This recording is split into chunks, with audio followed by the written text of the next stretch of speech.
You won't believe what Fugui's doing, wandering and finding frozen patients. It's a cold joke. We must get home alive. Live while one back home. Suddenly, the PLA charges, following veterans, drop and feign death, hands up. Captured. They staged a shadow puppet show for the PLA, an unusual contribution to the revolutionary cause. Shunsheng stays to drive for the army.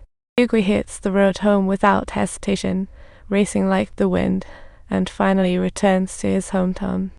On the quiet street, he spots his daughter alone. He freezes, unsure what to say, and after a long pause, finally calls, Fenzire, Fenzire. Pick up, pick up. His usually sharp-witted daughter is just smiling blankly, asking, What are you doing? Where's Mom? He looks up and spots Sima's husband.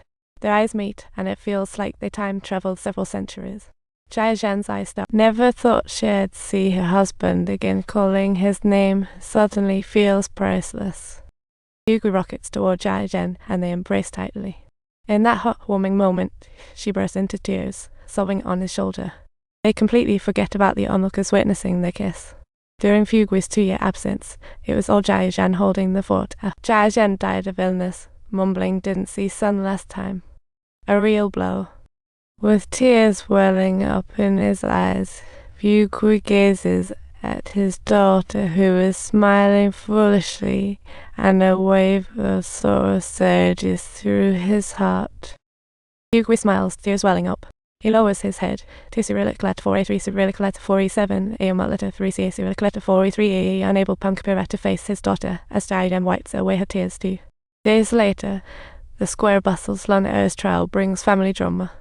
She refuses, hands over property, burns the house Fugui lost to Osam.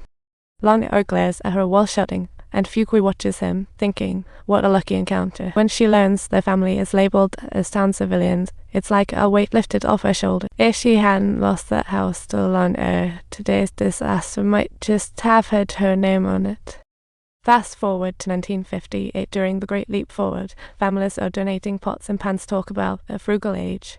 Just days ago, the boy's mute sister got bullied, and without thinking, Yaoqing jumped in to defend her, only to become the punching bag himself. What are you doing, Yaoqing? Fugui and Jia Zhen try apologizing, but the other side isn't buying it at all. They claim he's ruining the cafeteria, but Simon, it's just the cafeteria. Fugui has no choice but to force Yaoqing to apologize. What are you doing? Just apologize already. Are you going or not? Fugui is fuming mad now. He grabs his shoe and gives his son a good whacking, then heads home. Jia Zhen isn't having it. You shouldn't hate the kid. He's just protecting his sister. Realizing the truth, Fugui feels remorseful and comforts his son. Baby, don't cry, let's eat. Tonight, I'll sing you a show. But Yaoqing isn't interested at all. While performing shadow play, Fugui worries about Yaoqing and asks Jia Zhen to bring him to mend their relationship. Jia Zhen pulls a prank, adding chili and vinegar to the water for Fugui to drink, and everyone laughs. When Yaoqing hands over the water, Fugui is so into it he doesn't notice. Kid, you better not be trying to break my legs. Fugui chases after him, grumbling while the neighbors laugh uproariously. It turns into one of the warmth-filled moments. The brief warmth ends soon in the morning. Fugui and Fengxi bring dumplings home, finding the kids asleep. Kids are working just as hard as the adults. Fengxi is hesitant to wake them, but of course, just then a few kids knock on the door to announce the district chief is coming for an inspection. Fengxi wants the kids to rest, but Fugui insists they can't miss this and wakes them up. Jia Zhen packs Yaoqing's favorite dumplings. Fugui carries him, unaware this trip means forever farewell. That night, Fugui is still performing shadow plays when suddenly a crowd bursts into the steel mill and a messenger is shouting. The district chief arrived at the school in the dark.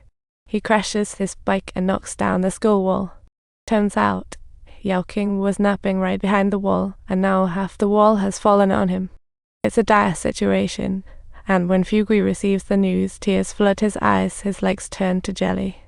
The sky starts to lighten, and they can't hold it together until they see their son's lifeless body.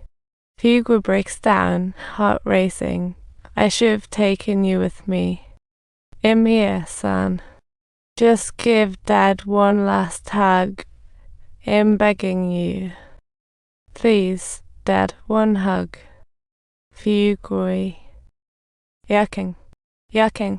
Hearing the news, Jayajen breaks down crying, and the town chief worries she can't handle it. He hastily has her moved away, leaving Jayajen unable to see her son's last face and new grave in the mountains. Fugui and Jayajen now share a wound that will never heal. Today, Jayajen is cooking the dumplings her son loved, wishing they could share a meal together. Just eat up and sleep well, sending the elder off with the younger. This world can't get any more cruel.